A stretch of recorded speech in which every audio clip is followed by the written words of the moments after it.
Welcome guys. आज हम लोग कूलम्ब्स लॉ पे न्यूमेरिकल्स ही पढ़ेंगे, लेकिन ये न्यूमेरिकल्स बेस्ड होंगे इक्विलिब्रियम कंडीशन पर। इक्विलिब्रियम कंडीशन मींस किसी भी बॉडी पर नेट फोर्स क्या लगे, जीरो लगे। अब इससे रिलेटेड काफ़ी क्वेश्चंस आते हैं। एक क्वेश्चन जो बहुत ज़्यादा फेमस है वो ऐसा होता है कि हमारे पास दो चार्जेस होते हैं, किसी डिस्टेंस पे रखे जाते हैं। सपोज डिस्टेंस हमने ले लिया स्मॉल ए, और डिस्टेंस स्मॉल ए लेने के बाद जो चार्जेस रखे गए हैं इन पर उनकी वैल्यूज कुछ अपने मन से हम ट्रीट कर लेते हैं। सपोज इसको हम ले लेते हैं Q और इसको ले लेते हैं 4Q।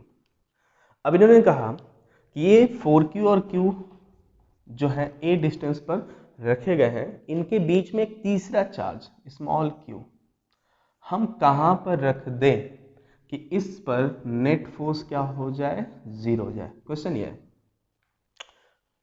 इन दोनों के लाइन ज्वाइनिंग के ऊपर कहीं पर अगर हम तीसरा चार्ज रखें, वो उस चार्ज की पोजीशन बतानी है ताकि उस पर नेट फोर्स कितना हो जाए, जीरो। सिर्फ इन पर नेट फोर्स जीरो हो जाए, ऐसा इन्होंने कहा। तो हम क्या करते हैं, इस चार्ज को कहीं पे एज्यूम कर लेते हैं। मान लेते हैं यहाँ पर किसी भी चार्ज से एक डिस्टेंस ले लेते हैं। मान लेते हैं कि क्यू से कितना दूर पे ले लेते हैं हम लोग, एक्स। क्यू से अगर एक्स दूरी हो गया तो 4Q से कितना हो जाएगा, ए टोटल है तो ए माइनस एक्स हो जाएगा। ठीक, ये हो गया। अब हम बात करते हैं कि क्या इस पर नेट फोर्स जीरो आने के चांसेस हैं। तो देखते हैं, इसको अगर हमने सिर्फ Q लिखा है तो Q सिर्फ मतलब प्लस जैसा ट्रीट किया जाएगा। तो ये प्लस इस प्लस को किधर रिपेल करेगा, प्लस प्लस की वजह से इस तरफ, और ये प्लस भी इसको रिपेल करेगा इस तरफ। तो जीरो आने के चांसेस तो है, क्योंकि फोर्सेस क्या है, अपोजिट है। बट ये हो जाए कि ये फोर्स और ये फोर्स आपस में इक्वल हो जाए, तब तो नेट जीरो होने वाला है। पहले इसको लिख लेते हैं यहाँ और इसको लिख लेते हैं यहाँ पर, फिर दोनों को क्या करते हैं, बराबर कर देते हैं। तो इनकी वजह से जो फोर्स इस तरफ वो कितना लिखा जाएगा, के Q1 Q2 over are square, r is a minus x, and this force will be equals to k q1 q2 over r square and r is x square। Net force zero होने के लिए क्या condition बताई मैंने, कि दोनों opposite होने चाहिए, अपोजिट हैं, और दोनों को बस क्या हो जाना चाहिए, बराबर, और नेट फोर्स हो गया इस पे जीरो। हमारी कंडीशन क्या हो गई, फुलफिल्ड हो गई। अब इसको हम पूरा सॉल्व कर लेते हैं। के ने के को काटा, क्यू क्यू से कटा, और स्मॉल क्यू से कट गया। यहाँ पे ऊपर कुछ नहीं बचा है, एक्स स्क्वायर। यहाँ पे ऊपर 4 बचा है, नीचे बचा है ए माइनस एक्स स्क्वायर। हम इसको क्रॉस मल्टीप्लाई कर लेते हैं तो हो जाएगा ए माइनस एक्स स्क्वायर होल, ये उधर हो जाएगा तो 4x स्क्वायर। अब इसको एक्सपेंड करके अगर हम सॉल्व करें तो क्वाड्रेटिक इक्वेशन बनेगा, थोड़ा सॉल्व करने में प्रॉब्लम होने वाली है। उससे बचने के लिए हम इसको क्या करते हैं, यहीं पर हम लोग स्क्वायर रूट ले लेते हैं। ठीक है, स्क्वायर रूट ले लिया। अगर स्क्वायर रूट ले लिया तो क्या हो जाएगा, इसका हो जाएगा a माइनस एक्स, इसका हो जाएगा 2, 4 का 2 हो जाएगा, और एक्स स्क्वायर का x प्लस माइनस के साथ। ठीक है, ये हमें पता है कि प्लस का भी हो जाएगा 4x स्क्वायर और माइनस का, दैट्स वाई हम दोनों को लेके चलते हैं। ये मैथमेटिक पार्ट हो गया। एक बार हम प्लस को लेके सॉल्व करें, एक बार माइनस को। तो अगर हम प्लस को लेके सॉल्व करते हैं तो a minus x square two 2x होगा, और अगर माइनस लेके सॉल्व करें तो a minus x square two minus 2x होगा। इसको देखें, ये x इधर जाएगा तो कितना हो जाएगा, 3x स्क्वायर टू a, तो x स्क्वायर टू कितना हो जाएगा, a/3। और यहाँ से ये माइनस इधर जाएगा तो क्या हो जाएगा, ये ऐसा करते हैं, इसको इधर लाते हैं, इसको इधर लाते हैं, तो x 2x इधर हो जाएगा प्लस में, माइनस एक्स पहले से है, और a इधर जाएगा तो माइनस ए हो जाएगा। x स्क्वायर टू क्या हो गया, माइनस ए। नेगेटिव आंसर पॉसिबल नहीं है, इसलिए इसको हम छोड़ देंगे। बचा हमारे पास ये, तो ये हमारा आंसर हो गया। लेकिन लिखें कैसे, तो हमें लिखने का तरीका क्या होगा, देखिए x कहाँ से अज्यूम किया था, स्मॉल चार्ज से। तो हम बोलेंगे कि इस चार्ज को, this small q charge should be placed at a distance of a/3 from smaller charge plus q। ठीक, यहाँ पे हम रख देंगे तो क्या हो जाएगा, इस पर नेट फोर्स जीरो आ जाएगा। अच्छा, इसमें एक और चार्ज क्वेश्चन इन्होंने ऐड किया है। वो क्वेश्चन ये है कि यदि हम जैसे बोले कि इस चार्ज पर नेट फोर्स तो जीरो आ गया। हमने क्लास 11th में दो चीजें पढ़ी थी, सिस्टम, एक स्टेबल सिस्टम होता है और एक अनस्टेबल होता है। स्टेबल और अनस्टेबल का मतलब क्या होता है, इन्होंने कहा था, क्वेश्चन ये था, मैं बता दूं कि इस पर नेट फोर्स जीरो के लिए पोजीशन निकालिए, पहला पार्ट, और दूसरा पार्ट ये था कि किस साइन के लिए, प्लस और माइनस दोनों में से किस साइन के लिए ये सिस्टम स्टेबल माना जाएगा और किस साइन के लिए अनस्टेबल माना जाएगा। तो ध्यान दें, हमने ये जो कंसेप्ट यूज करके सॉल्व किया है वो यूज किया था इसको प्लस लेने के लिए। अगर हम माइनस लेते तो भी आंसर सेम ही आता। क्यों? क्योंकि जैसे ये माइनस होता, माइनस की वजह से ये इसको इधर खींचता और इसको इधर खींचता, अगेन वापस ये लोग अपोजिट होते, बराबर करते, आंसर हमारा सेम आता। लेकिन प्लस और माइनस की वजह से इसमें स्टेबिलिटी और अनस्टेबिलिटी का कॉन्सेप्ट आता है। तो ध्यान दे थोड़ा सा, अगर हम यहाँ पे सिर्फ प्लस सोचते इसको कि प्लस है और इसको इस पोजीशन से हल्का सा इधर धक्का दे देते, डिस्प्लेस्ड करते, बहुत ही हल्का सा, तो ये +4 क्यों इसको धक्का देता और तेज, क्योंकि इसके पास जैसे आएगा फोर्स ज्यादा होता जाएगा, रिपल्सिव होगा, धक्का देगा तो ये वापस भागेगा। और जैसे ही हम इसको इधर धक्का देते हैं इसकी तरफ, ये प्लस वाला इसको धक्का देता है, इधर भगा देता है, मतलब ये हमेशा इसी पोजीशन पे क्या रहेगा, मेंटेन रहेगा, चाहे जिस तरफ इसको धक्का दे हमेशा ये सेंटर पे जाना तय है इसका। लेकिन यदि हम सोचें कि यहाँ माइनस होता तो क्या होता, तो माइनस अगर है तो सिर्फ यहीं पर ये जीरो फील करेगा, हल्का सा इधर हम अगर इसको धक्का देते हैं, डिस्प्लेस्ड करते हैं, तो जैसे ही माइनस इसकी तरफ आएगा इसका फोर्स ज्यादा हो जाएगा और इस माइनस को खींच लेगा, वापस नहीं जाने देगा, मतलब ये वापस अपनी पोजीशन पे नहीं गया। स्टेबिलिटी चेक करने का तरीका यही होता है कि अगर ऑब्जेक्ट वापस अपनी पोजीशन को गेन कर लेता है तो वो स्टेबल है, अदरवाइज अनस्टेबल है। तो जरा सोचिए, अगर प्लस है तो क्या है, चाहे जिधर रखे धक्का देके वापस इसको यहीं लाया जाएगा। तो स्टेबल किस कंडीशन में होगी, यदि स्मॉल क्यू क्या होगी, प्लस चार्ज के साथ होगी। और अनस्टेबल कब होगा, जब इसको हम माइनस कर देंगे तो ये अनस्टेबल होगा, जिधर भी धक्का दोगे ये खींच लेगा, उधर धक्का देंगे तो ये खींच लेगा इसको। तो अनस्टेबल किस कंडीशन में होगा, जब क्यू क्या होगी, माइनस में होगा। ठीक है, तो ये क्वेश्चन था हमारे पास बहुत ही अच्छा वाला। ठीक, नेक्स्ट क्वेश्चन करते हैं हम लोग। देखिए एक और प्रॉब्लम, इस प्रॉब्लम को भी हम पिछले जैसा ही करेंगे लेकिन थोड़ा सा अलग है, इसमें कंडीशन अलग है। एक्चुअली कंडीशन क्या है, पहले क्वेश्चन को पूरा पढ़ लेते हैं। A charge Q is placed at the center of line joining two equal charges QQ. The system of three charges will be in equilibrium if small q is equals to। इनमें से चार option में से कोई एक option हमारा क्या होगा, करेक्ट होगा। आप इसको कर सकते हैं पॉज करके स्क्रीन। आइए देखते हैं, पहले क्वेश्चंस को समझते हैं। क्वेश्चंस क्या कह रहा है, इसके पहले वाले प्रॉब्लम में क्या था कि जो चार्ज बीच में है सिर्फ उस पर नेट फोर्स जीरो होना चाहिए। इक्विलिब्रियम अगर मैं बता रहा हूं, equilibrium means net force zero होना।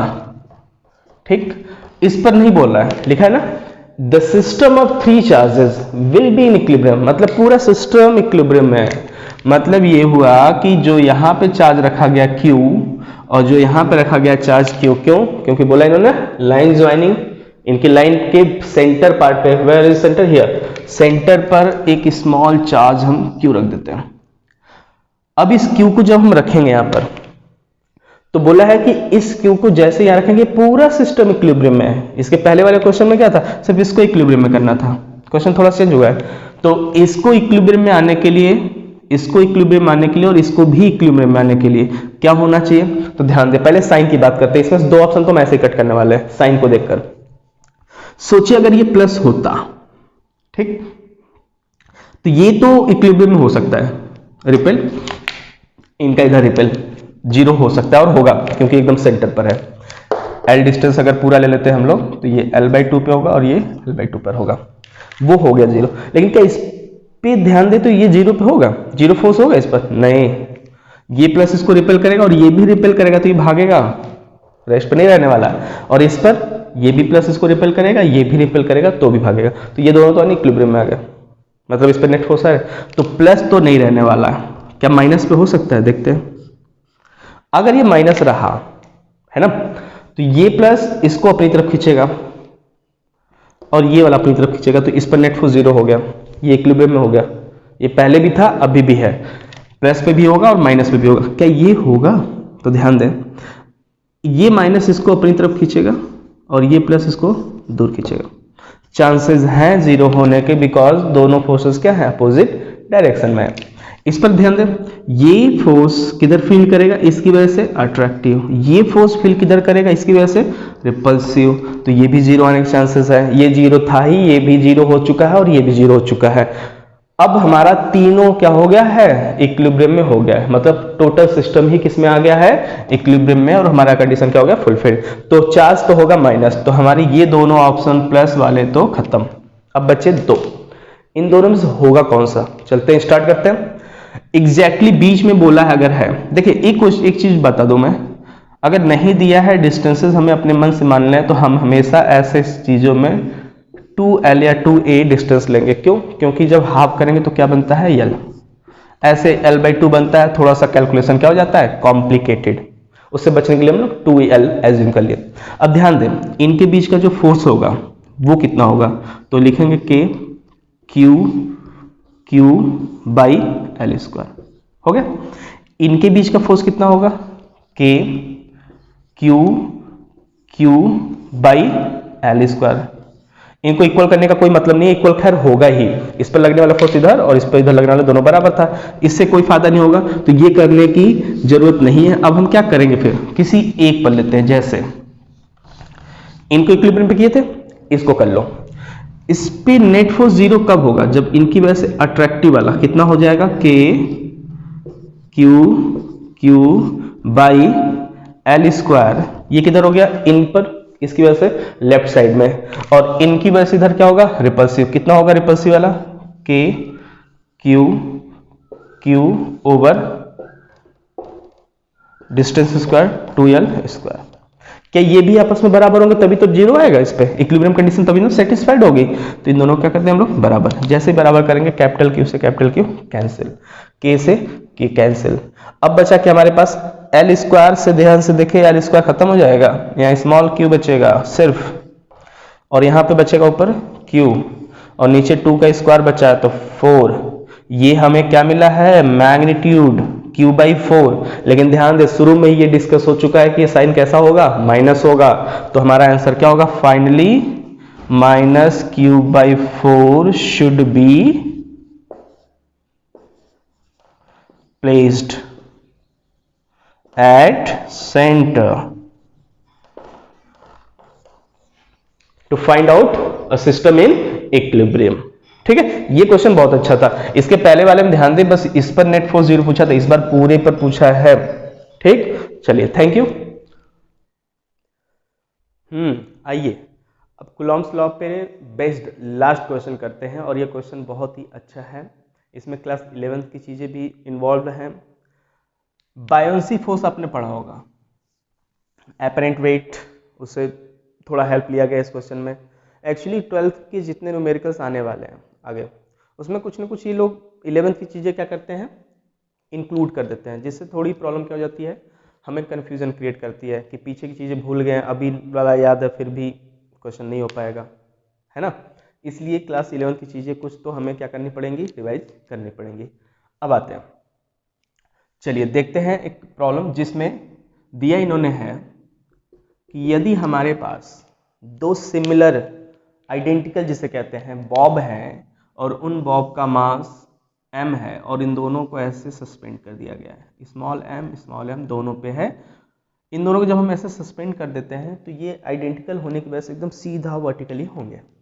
ठीक, और जैसे ही इस पर हम चार्ज देते हैं प्लस q और प्लस q दोनों पे इक्वली चार्ज है ना, तो ये क्या हो जाएंगे, एक्सटेंड हो जाएंगे, एक दूसरे से रिपेल करके दूर दूर चले जाएंगे।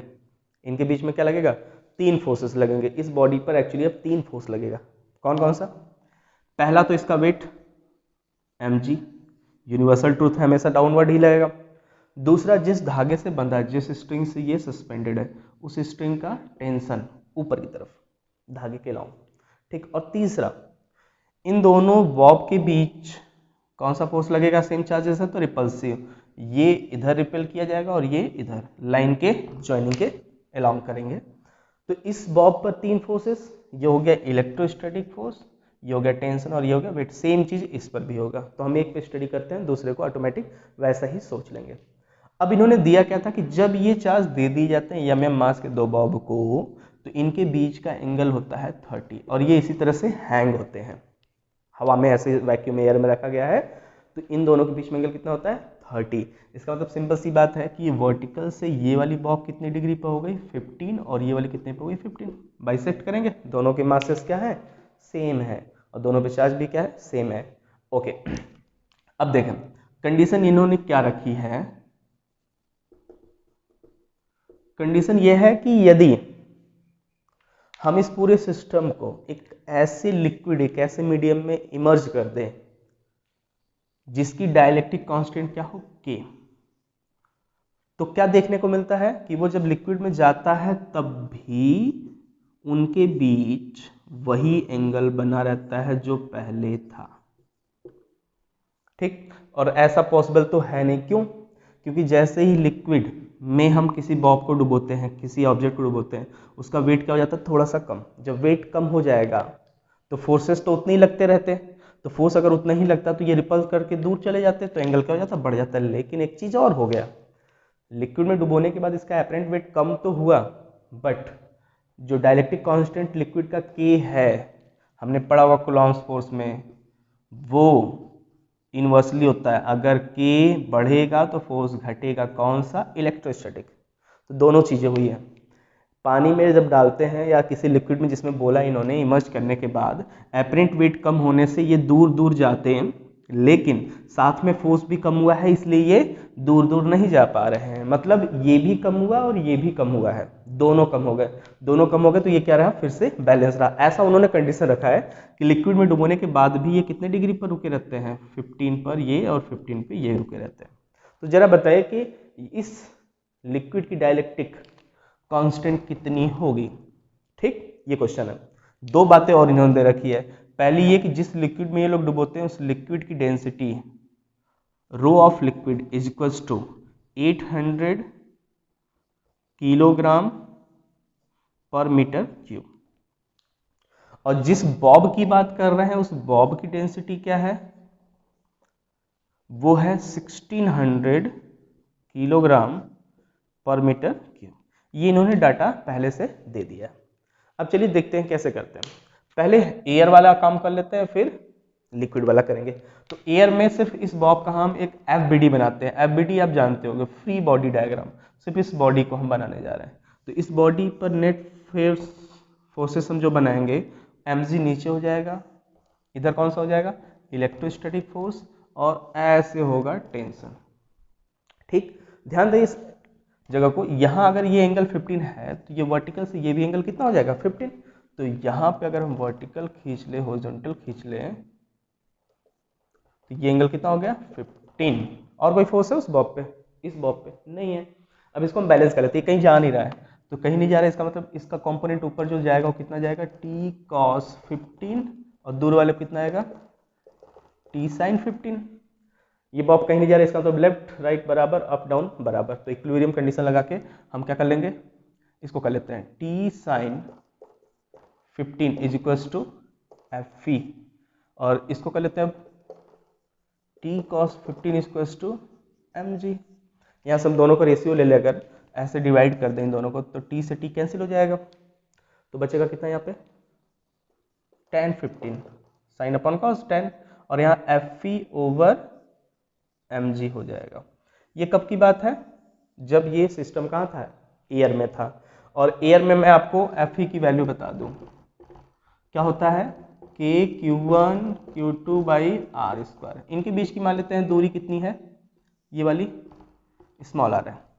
अच्छा, एंगल नहीं बढ़ रहा है घट रहा, तो दूसरी केस में भी ये दूरी आ रही होगी ना। ओके, अब Q1 Q2 कितना लिया है, दोनों का चार्ज सेम है, तो Q और Q कर लेते हैं, तो ये हमारा हो गया Fe, जो हम यहाँ पुट करेंगे।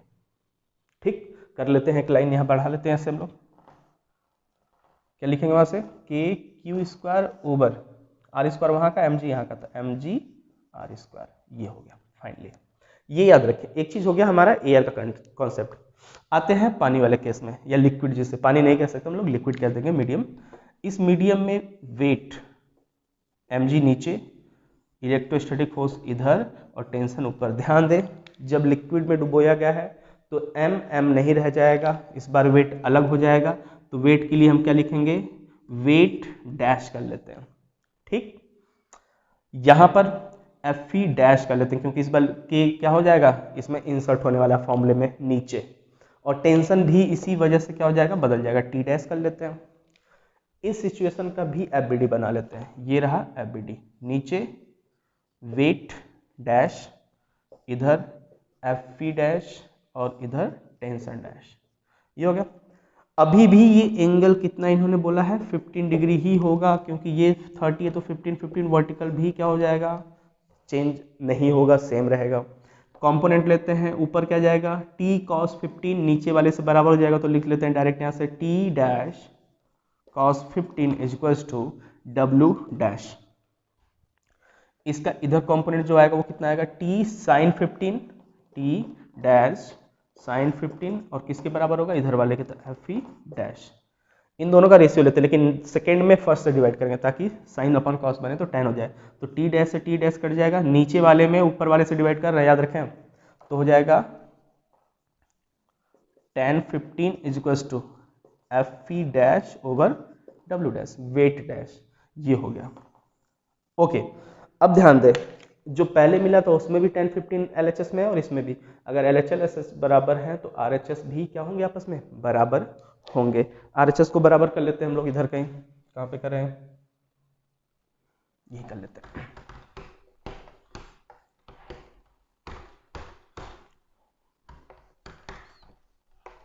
देखें, जब हम इनको बराबर करेंगे तो यहां से क्या हो जाएगा, K Q square over M G R square is equals to क्या हो जाएगा, यहाँ से F E dash over W dash, ये हो गया। अब वैल्यूज भी पुट कर लेते हैं एफ ई डैश की और डब्ल्यू डैश की। तो एफ ई डैश क्या था, जरा सोचो, फोर्स था किसके बीच में, दोनों चार्जेस में, तो K Q1 Q2 by R square, ये फोर्स हो गया। लेकिन एफ ई डैश लिक्विड में था, तो हर बार लिक्विड में आने पर ये के को मैं 1/4 पाई एप्सिलॉन नॉट लिख लूं तो ज्यादा क्लियर रहेगा आपको, और लिक्विड में आने पे के से क्या होता है, मल्टीप्लाइड, ये डायलेक्ट्रिक कांस्टेंट है। यहां भी के को मैं रिप्लेस ही कर लेता हूं 1/4 पाई एप्सिलॉन नॉट, नहीं तो 2k में कंफ्यूजन हो जाता। ओके, इसको मैं एक बार लिख लेता हूं 1/4 pi epsilon naught Q square over M G R square, उधर LHS का हो गया एयर वाला। इसमें क्या हो गया, हमने एफ ई डैश तो भी लिखा है, ये एफ ई डैश ऊपर है, नीचे क्या लिखना, वेट। और आपको बायोन्सी चैप्टर थोड़ा सा पढ़ना पड़ेगा, उसमें एपरेंट वेट में डायरेक्ट लिखता हूँ। एपरेंट वेट में होता है original wait bracket 1 minus density of liquid over density of body, ठीक। तो मैं इसकी वैल्यू अगर पुट करूँ, अच्छा कुछ कट रहे तो यहाँ काट लेते, फिर वैल्यूज पुट करके, क्यू स्क्वायर से क्यू स्क्वायर कैंसिल हो जाएगा, 1/4 पाई एप्सिलॉन नॉट से 1/4 pi epsilon naught cancel, R square से आर स्क्वायर कैंसिल, इधर कुछ नहीं बचा है, सिर्फ बचा है 1/mg, और इधर क्या बचा है 1/k बचा है यहाँ पर, और ऊपर की सारी चीजें कैंसिल हो गई हैं। नीचे क्या बचा है यहाँ पे mg ब्रैकेट में, ध्यान दे, ये था लिक्विड का 800 हमने लिखा था, और इसको कितना लिखा था 1600, तो 800/1600 कितना हो जाएगा 1/2, 1/2 1 में से माइनस हो जाएगा, कितना बचेगा 1/2 बचेगा, ठीक। ये 2 चला जाएगा ऊपर एकदम, mg से mg काट दे तो k यहाँ पर है, यहाँ 1 बचेगा, यहाँ 1/k बचेगा, और ये 2 चला जाएगा एकदम ऊपर, k को उधर ले जाए तो k इक्वल्स टू क्या आ गया 2 आ गया। अब इसको सिंपल स्टेप में भी कर सकते हैं अपने तरीके से, तो k की वैल्यू कितनी आ गई 2, मतलब उस लिक्विड का डायलेक्ट्रिक कांस्टेंट कितना होना चाहिए 2। अगर वो 2 करते हैं हम लोग तो उस बॉब और दूसरे बॉब के बीच का एंगल चेंज नहीं होगा, इवन उसको हम लिक्विड में इमर्ज भी कर देते हैं, ठीक है। ये रहेगा कूलॉम्स लॉ का लास्ट क्वेश्चन। इसके आगे हम लोग नया टॉपिक पढ़ेंगे, इलेक्ट्रिक फील्ड।